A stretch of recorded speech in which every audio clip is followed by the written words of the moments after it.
മുല്ലപ്പെരിയാർ പൊട്ടിയ ഇടുക്കിയും കൂടി പൊട്ടുമെന്ന് പറഞ്ഞു കഴിഞ്ഞാൽ നമ്മുടെയൊക്കെ ഒന്ന് അവസ്ഥ എന്താണ്? പഠിച്ചും പത്ര റിപ്പോർട്ടുകളും ഇതും സംബന്ധിച്ചുള്ള സകലതും പഠിച്ചും ജഡ്ജ്മെന്റ്സ് പഠിച്ചും ഇതിന് മുമ്പുണ്ടായുള്ള സകല കേസുകളും പഠിച്ചിട്ടാണ് ഞാൻ സുപ്രീം കോടതി സിമ്പിളായി പോയി പറഞ്ഞത് അന്താരാഷ്ട്ര വിദഗ്ധർ വന്ന് ഡാം പരിശോധിച്ച് ഇതിന്റെ ഡേറ്റ് ഓഫ് ഡീകമ്മീഷനിങ് ഫിക്സ് ചെയ്യണം. സിമ്പിളായിട്ടുള്ള ആവശ്യം.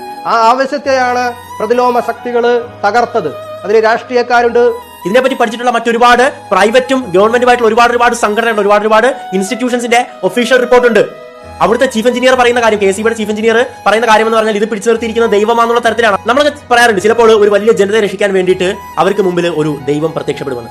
സത്യം പറഞ്ഞാൽ അതുപോലെ ഇന്ന് കേരളം തൊഴുകയോടെ നോക്കിക്കാണേണ്ട ഒരു വ്യക്തിയാണ് അഡ്വക്കേറ്റ് റസൽ ജോയ്. പണ്ട് അമേരിക്ക ഹിരോഷിമയിലിട്ട ബോംബിനെക്കാളും 150ഓളം ഇരട്ടി ഇമ്പാക്ട് ആയിരിക്കും, ഇരട്ടി എനർജി ആയിരിക്കും ആ ഒരു ജലബോംബിനുള്ളത്.